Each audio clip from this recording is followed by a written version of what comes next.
Thanks for staying tuned. Well, just a while ago, ECEWS marked its 25th anniversary in an event that brought together persons from all walks of life, particularly enlightening were the expository inputs from speakers who highlighted the non-governmental organizations' contributions to HIV prevention and treatment, health systems strengthening, support for vulnerable populations, and community-based development initiatives across several Nigerian states, including those in the Niger Delta. Yet, anniversaries are not only about looking back, they're also opportunities to take stock. Across the Niger Delta, healthcare challenges remain significant. We can highlight a few, including maternal mortality and infectious diseases, healthcare workforce shortages, poor access to riverine communities, and the growing burden of non-communicable diseases. So how much progress has truly been made, and what lessons have been learned from 25 years of intervention? Let's explore these issues with the Chief Executive Officer of Excellence Community Education Welfare Scheme, ECEWS, Dr. Andy Ayo, who is live in the studio for us. Good afternoon to you. Thank you for joining us. Good afternoon. Thank you so much. Thank you for joining us. It's so good to have you. Thank you for having me. Well, we're looking at a number of celebrations here, but let's look at the welfare. You've probably have had an experience across different states, different riverine communities, and different people. And in all of these journeys, what is that one particular health development impact you have seen across these communities in the last 25 years? I think it's been amazing. Thank you so much for having me, and thank you. I mean, we are excited to celebrate ECEWS at 25. I mean, unfortunately, I missed quite a lot of issues in our country, but would like to say that when we look back at 25 years ago, the infrastructure, the systems that were available in our healthcare system, and today, we can say there's been some advancement, significant advancement in our communities, particularly if we recall to HIV and AIDS. We can look at the days when, you know, you would see AIDS cases in skeletons and the scare. But today it's just like every other chronic disease, and that's because of the advancements in science and the interventions that you know, organizations like the U.S. government and our partners have carried out over the years. So you've seen that today we have barely maybe 1.7 million people living with the virus who are on medication, and a lot of them are virally suppressed and carrying on with their normal day lives and contributing to Nigeria's economy. Well, when we look at 25 years and how ECEWS started, we understand it started as an interventionist agency for education and trying to check malpractices in schools. But then, at what point did the vision of evolving and incorporating other aspects, especially health now, amazing stuff. You're really amazing. I think, you know, it was a small idea. It's just an idea. And that's why for us, it's very important that we encourage our colleagues to nurture their ideas, because ideas change the world. And I think that's something that we are very particular about. It was just an idea. A few people come together, and then we come together. We saw that.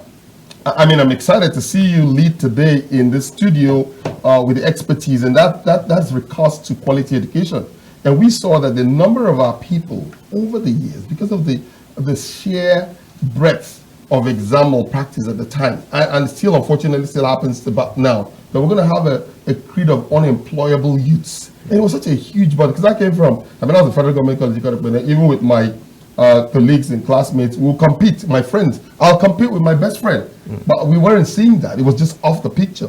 And just to say, where was that intersect between health, education, and health? And so when we started in 2001, we started going out to schools, and it was about free education counseling workshop. I mean, I'll be speaking at the Kesson conference later this year, and we'll still be saying counseling is such a strong tool in pulling back people from all kinds of vices. You know, today we have cultism in schools and all of that. And, you know, we're thinking that, you know, counseling is such a strong tool that must continuously be deployed. When we began to go on, we saw that, I mean, there was this carnage of HIV. People were not just talking about it. I remember meeting the first HIV positive person I met, Doris and Larry of blessed memory, and I sat with her in 2003 in our home under a tree, you know, with housing, and we're just having this conversation. And she was telling me about the challenges and the fact that you know, you don't know who you're, oh, have you seen yourself? Do you know how he's moving? I mean, there was a lot of stigma. And so people didn't even know people there were no support systems as such. So we, working with her and the Red Cross, we started what we call the HIV and AIDS helplines. We try to create friendship, because again, it starts with friendship. People even know, okay, you are a sufferer also. So how are you coping with it? What's happening? Where are you getting medications from? How's the medications working for you? And, you know, so that drove a deep interest, seeing people in decadence. And I think for us, again, that was so strong. That's why we came up with a project in 2005 in Califoriban calling Saving the Unborn Child. We saw a scenario where you would have mothers going to TBAs. A lot of our mothers don't attend skilled births, and a lot of them go to traditional birth attendants. And so we saw a situation whereby if a birth attendant became positive to the virus, that means we just distribute the virus across several mothers. So I remember that season and working in Califoriban, and then the Akwa State government were able to pull people. And so that ignited our interest and our association with the Red Cross, where we launched an essay competition on what I know about HIV.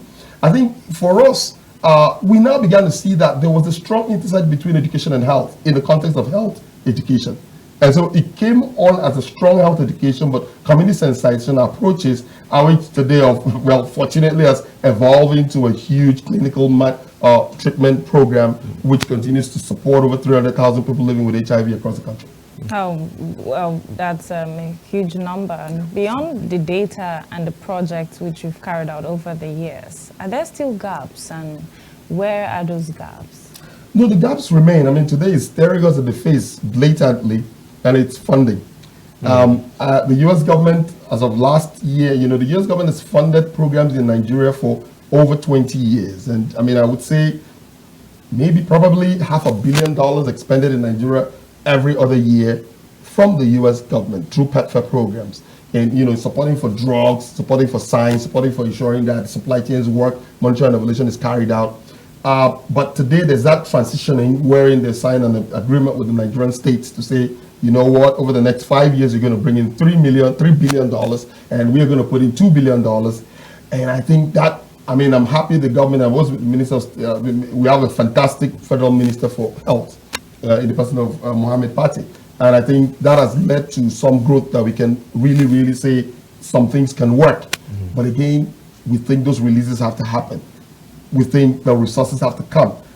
We're happy. I mean, you know, we see the challenges. I think the tax laws hopefully is making more monies available to states with the subsidy. So we're hopeful that all of that and the investment that the government is expending on the Basic Healthcare Provision Fund, which allows many Nigerians, poor Nigerians, to access treatment, you know, through health financing, through health insurance. We're hoping that all of that resource can come to bear to cushion, and so that by 2030, our government will be completely in charge of treating her people. But do you think that the gradual withdrawal of the U.S. government from funding of some of these health intervention moves came as a shock to the country? I mean, did we foresee it coming, or did we make plans for these withdrawals, or did it come as a shock?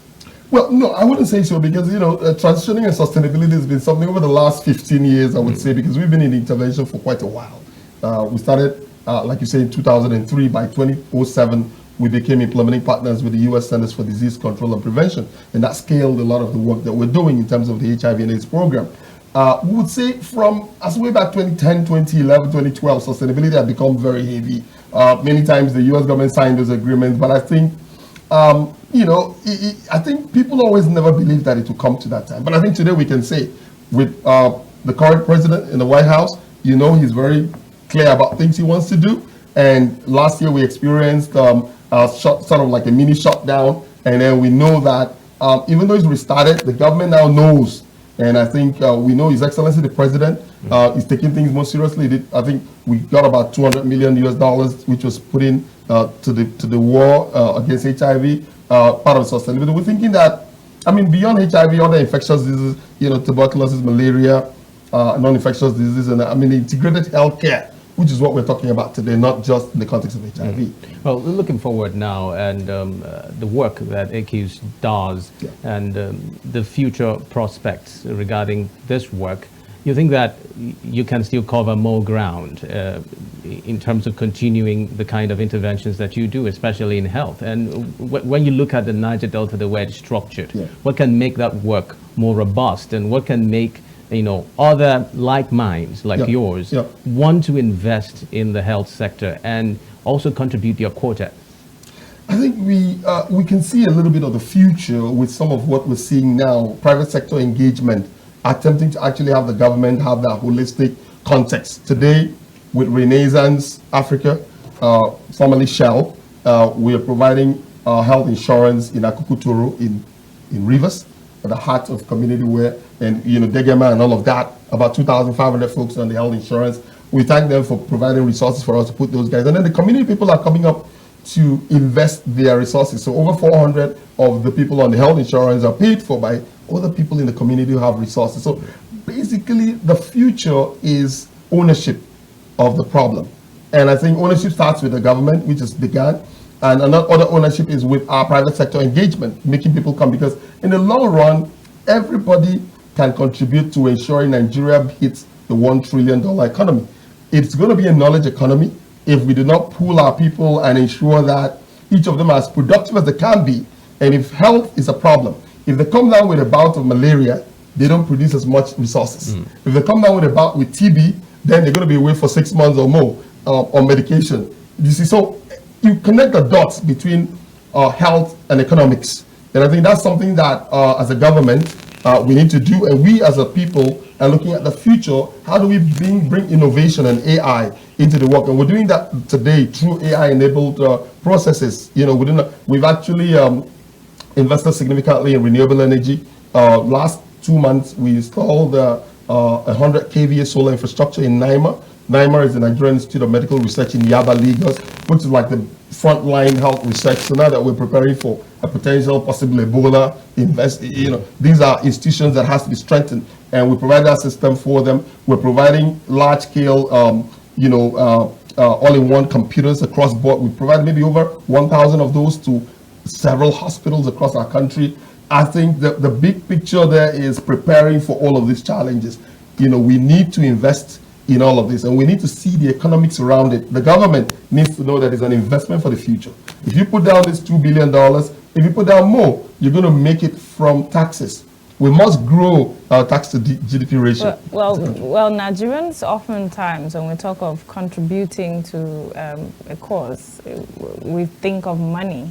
So if you're talking of contributing and also making it better for tomorrow, what form of contribution for the people? Is it just about the monies, or there are certain things that people can engage in or people can do to also assist in boosting their cause?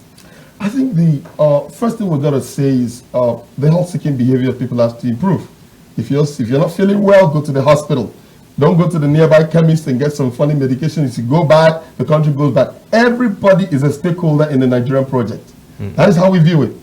Everybody on the street, and that's how America is great today. America is great because they value each and every citizen. That's why if a citizen goes down in a forest somewhere dark, they go in all caravan and get that citizen, because that citizen is worth so much more. And that is how we must value every Nigerian citizen. So they must go get health care. They must send their kids to school. They must ensure that they stay in school, attend school, and we must ensure, so that's a responsibility for parents, isn't it? Responsibility for community. We must ensure that because cross-generational poverty is real, and it goes from generation to generation. If your father didn't go to school, ensure your kids go to school and learn a skill. We need to run a skill-based system, and I want to congratulate the current Minister for Education, who's really put skill-based learning at the forefront. And it has to be skills. What can you do? Some can be on TV and he gets paid for it. Another person can weld, so he gets paid for it. Another person can make hair, he gets paid for it. Another is a scientist. We must encourage them. We must also, as a system, and that's part of our education support that we are trying to certify skills and license skills and give them value. And so that value is paid for. Because also we're seeing a scenario where service is not paid for in actual sense and is undermined. So it's an artisan. But that artisan, can we arrange them in a context, certify them, put them in a level where international people, a lot of the guys that we bring with white skin to our country to come do work for us, they didn't go to a college graduate. They're not college graduates. They're basically like artisans with skills that have been certified in their country, and they're experts. And we call them expats, isn't it? We'll put them in big hotels, make them happy. Can we make our people that expert that we can export to the world? Looking at other areas that ECEWS has spread its tentacles, apart from just education and health, are there other sectors that you have been involved in, for instance, agriculture? Yeah, so agriculture is big, but I'll even start with economic strengthening, which is something that we're very big on, citizens engagement. With third-party monies and the conditional cash transfer with the federal government provided, and we looked at it very deeply. We saw a lot of citizen engagement, but also in recent times we've provided small grants and training to over 300 market women. And when they we just had a meeting with the Fadama Ibom microfinance, and we're trying to come into a partnership that will strengthen and increase their livelihood, their ability, their entrepreneurship. Because entrepreneurship is the part we need to pick them from micro to mid to small and to medium and then to large, and we have to go that trajectory. But coming to agri is the mainstay. But we've thought about climate smart agriculture. We've said there must be better yield around agriculture. So not just we've put in about 40. We still is a demonstration farm, and it's been amazing looking at it. 14 large greenhouses. Pepper, habanero pepper, bell pepper, a bit of tomato. We're also sort of understanding the science behind what works and what doesn't work, and how can we make it work. It's become a beehive. People coming in to see this is possible, and we've seen that revenue can actually be generated through this.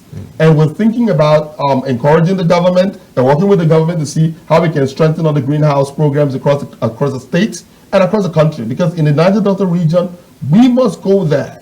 Where there is oil spillage, we can transplant, we can bring in greenhouses. These are Israeli greenhouses. Israel is just a patch land, but yet feeds herself and feeds a lot of the world. How can we turn River State? How can we turn Bayelsa State? How can we go drop some greenhouses there and grow what they couldn't grow all year round? I think for us, we are done with experimenting. We're now at the point of scaling. We're now at the point of looking out for big donor agencies like MasterCard, like Bill and Melinda Gates, and all of them, and the government also. Invest in this sector. Get 10 community women around a greenhouse and change their lives forever. Well, how is the acceptability like when you introduce people into greenhouse methods? How is the acceptability? Oh, it's amazing. Absolutely. In fact, just to let you in, a lot of the pepper now that is sold in the main market in Uyo come from that farm. In the surrounding community, in our back, around there, most of the women now go there to uptake and they resell. Because the quality is good, it's hot pepper, and pepper goes into every meal. But just beyond pepper, there are other things, there's ginger now, which is a big investment and it can be done open air, mustn't be in a greenhouse setting, So we are all monitoring, and farming must be seen from a total context. But how can we make the most of it? How can we bring in innovation and engineering and AI into getting better yield from our cassava? How can we make it work better so that, just like we say, we have in the US, you have a cow that gives you maybe 2 gallons or 2 kg, 2 gallons of milk, and a cow in Nigeria, you probably need 10 of them to give you just a little bit. How can we move the needle? Talking about these conversations around GMOs, those for and those against, what has been your perspective over the years looking at No, GMOs shouldn't even come in. So GMOs really are not the context here. So it's very organic what's happening, because even abroad GMOs are not allowed, and we are very careful about that. It has to be you're growing it, but you're setting the climate that works. And what's a climate? It's a cover that creates a temperature that works.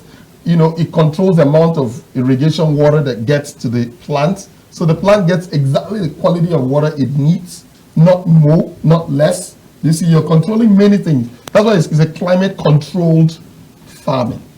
Let's come back to Akwa Ibom State. The coordinating Minister of Health and Social Welfare said the maternal mortality rate has reduced by 17% in Nigeria. He was just in Akwa Ibom State for this launch of the health city.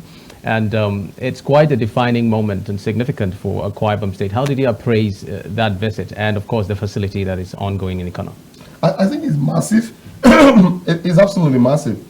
I think for us as a country, the maternal mortality numbers have actually been coming down, albeit not as fast as we would like it to come. But I think the most appreciated is like when we say the Naira the numbers are getting stronger, people say, I'm not feeling it, right? But over time, we're seeing babies are saved, isn't it? Systems are being strengthened across healthcare. And that's exactly what His Excellency the Governor, our dear Governor, Pastor Mobasino, PhD, has set up. I think it's absolutely mind-blowing. I was there yesterday.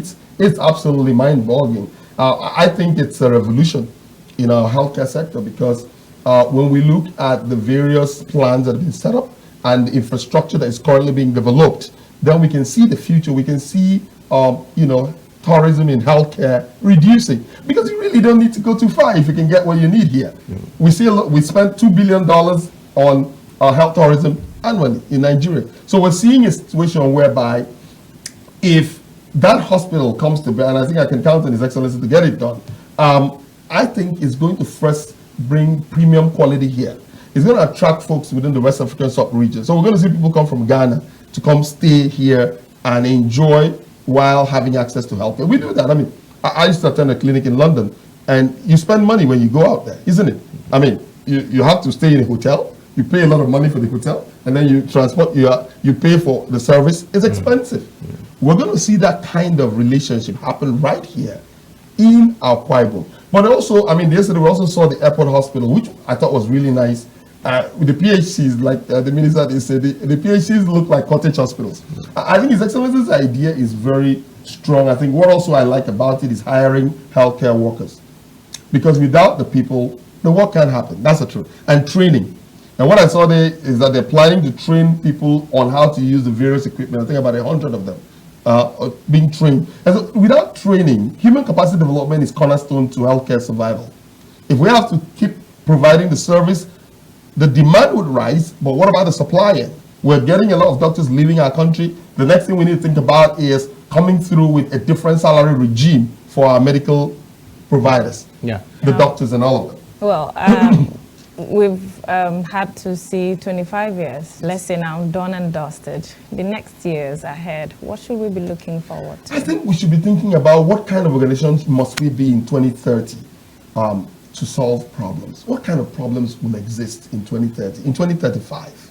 We're seeing, AI as a big enabler. We invested in it significantly as of early this year. We trained a lot of our people on cloud computing, and we're investing a lot in resources that would allow our 2026 to 2030 strategic plan is basically focused on looking at new challenges in education, new challenges in healthcare. We're looking at emerging diseases. We're seeing Ebola rise in DRC Congo. Now it's not abating, and we're in the process of right now trying to say how do we develop infrastructure in several states like Lagos State, where we also support. We support over 40,000 patients living with HIV in Lagos, as a matter of our 55 hospitals. And how do we enable Lagos, which is like a front entry point into our country? So the future will depend on how we continue to innovate. And I think we are at that point, and we need all of you. Everyone is important. Building the block takes people, and it takes a vision. Thank you very much, Chief Executive Officer of Excellence Community Education Welfare, ECEWS, Dr. Andy Ayo. We appreciate your time and company, and always for picking your brain on some of these issues on health. Thank you. I really appreciate it. Thank you. Thank you for your insights with us. So much. Thank you. So we'll take a breather, and Niger Delta Updates comes next. Stay.